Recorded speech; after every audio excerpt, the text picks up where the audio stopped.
नमस्ते दोस्तों, स्वागत है आपका अनुराग्स मेड लॉग में। आज समझेंगे प्रकाश संश्लेषण को।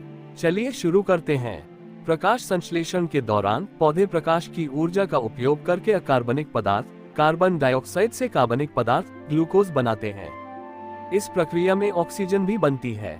प्रकाश संश्लेषण पौधों के हरे भागों में होता है, यानी कि पत्तियों में और अक्सर नर्म तनों में। पौधों का हरा रंग एसिमिलेशन टिश्यू की कोशिकाओं में क्लोरोप्लास्ट की बड़ी मात्रा के कारण होता है। इन्हीं क्लोरोप्लास्ट में प्रकाश संश्लेषण की प्रक्रिया होती है। क्लोरोप्लास्ट में एक दोहरी झिल्ली होती है। आंतरिक झिल्ली डिस्क जैसे थाइलाकोइड्स बनाती है, जो एक के ऊपर एक थप्पी के रूप में झिल्लीदार संरचनाएं बनाते हैं, जिन्हें रानक कहा जाता है। थाइलाकोइड झिल्ली में प्रकाश संश्लेषण के लाइट फेज प्रकाश चरण के लिए मुख्य एंजाइम होते हैं। इनमें सबसे महत्वपूर्ण दो फोटोसिस्टम और उनके बीच की इलेक्ट्रॉन ट्रांसपोर्ट चेन है। फोटोसिस्टम में प्रोटीन से जुड़े प्रकाश शोषक पिगमेंट होते हैं, जिनमें सबसे मुख्य क्लोरोफिल है। फोटोसिस्टम 2 के केंद्रीय क्लोरोफिल ए अणु फोटोन द्वारा उत्तेजित होते हैं और इलेक्ट्रॉन छोड़ते हैं, जो इलेक्ट्रॉन ट्रांसपोर्ट सिस्टम में प्रवेश करते हैं। ऑक्सीकृत और इलेक्ट्रॉन की कमी वाला क्लोरोफिल अपने लापता इलेक्ट्रॉनों को पानी के अणुओं से बदल लेता है, अर्थात यह पानी को तोड़ देता है। पानी के अणुओं में ऑक्सीजन परमाणु मिलकर आणविक ऑक्सीजन बनाते हैं, जबकि प्रोटॉन झिल्ली के अंदर जमा हो जाते हैं। इलेक्ट्रॉन ट्रांसपोर्ट चेन का पहला सदस्य प्लास्टोक्विनोन है, जो इलेक्ट्रॉनों को साइटोक्रोम कॉम्प्लेक्स में स्थानांतरित करता है। साइटोक्रोम एक लोहा युक्त प्रोटीन है जो इलेक्ट्रॉनों को प्लास्टोसायनिन में स्थानांतरित करता है, जबकि थाइलाकोइड ल्यूमेन में और अधिक प्रोटॉन पंप करता है। इलेक्ट्रॉनों को इलेक्ट्रॉन ट्रांसपोर्ट चेन से फोटोसिस्टम आई में स्थानांतरित किया जाता है।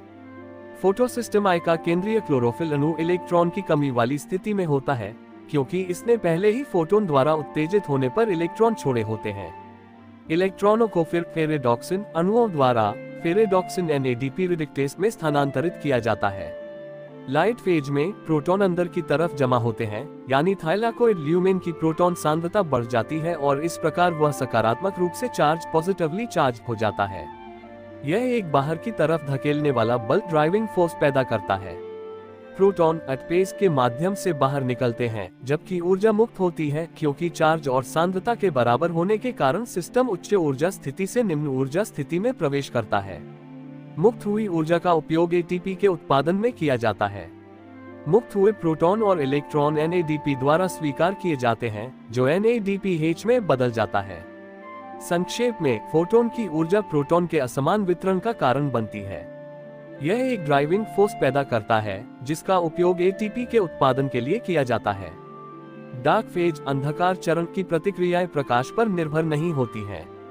इस चरण में लाइट फेज में उत्पन्न ATP की ऊर्जा और NADPH के हाइड्रोजन आयनों का उपयोग करके कार्बन डाइऑक्साइड को एक कार्बनिक यौगिक में शामिल किया जाता है।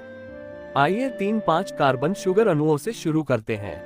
उनमें कुल मिलाकर 15 कार्बन परमाणु होते हैं। एक एंजाइम प्रोटीन हर शुगर अणु में एक कार्बन डाइऑक्साइड अणु को शामिल करता है, जबकि उत्पाद टूट जाता है और 6-3 कार्बन अणु बनते हैं, जिनमें कुल 18 कार्बन परमाणु होते हैं। फिर हर अणु के लिए एक NADPH और एक ATP का उपयोग करके 6 ग्लिसरॉल्डिहाइड 3 फॉस्फेट अणु बनते हैं। इनमें से एक चक्र छोड़ देता है, जबकि अन्य 3 ATP का उपयोग करके वापस 3-5 कार्बन शुगर अणुओं में बदल जाते हैं और चक्र फिर से शुरू हो जाता है। यानी लाइट फेज में उत्पन्न ATP और NADPH का उपयोग करके इस चक्र में एक 3 कार्बन अणु पैदा होता है। 2 चक्र 2-3 कार्बन अणु पैदा करते हैं, जो जुड़कर एक 6 कार्बन ग्लूकोज अणु बनाते हैं। पौधा ग्लूकोज का उपयोग अपनी आगे की चयापचय मेटाबॉलिक प्रक्रियाओं में स्टार्च संश्लेषण के लिए या अपनी पाचन प्रक्रियाओं में ATP के उत्पादन के लिए करता है। प्रकाश संश्लेषण की नकल करने वाले कृत्रिम सिस्टम बनाने के लिए प्रयोग किए गए हैं। एक कृत्रिम पत्ती में लाइट रिएक्शन और डार्क रिएक्शन 2 अलग अलग बर्तनों में होती है। लाइट रिएक्शन एक नाइट्राइड सेमीकंडक्टर में होती है, जो प्रकाश के संपर्क में आने पर पानी को तोड़ देता है। ऑक्सीजन बुलबुलों के रूप में मुक्त होती है, जबकि प्रोटॉन और इलेक्ट्रॉन दूसरे बर्तन में स्थानांतरित कर दिए जाते हैं, जिसमें इलेक्ट्रॉनों को एक प्रवाहकीय तार कंडक्टिव वायर के माध्यम से स्थानांतरित किया जाता है। ये बर्तन डार्क रिएक्शन का स्थल है। यहाँ कार्बन डाइऑक्साइड और पानी से फॉर्मिक एसिड बनाने के लिए एक धातु उत्प्रेरक मेटल कैटलिस्ट का उपयोग किया जाता है। ये सिस्टम सूर्य के प्रकाश की ऊर्जा का उपयोग करना संभव बनाता है और यह वातावरण की कार्बन डाइऑक्साइड सामग्री को कम करने में भी सहायक हो सकता है, जिससे ग्रीनहाउस प्रभाव और इस प्रकार ग्लोबल वार्मिंग को कम करने में मदद मिलेगी।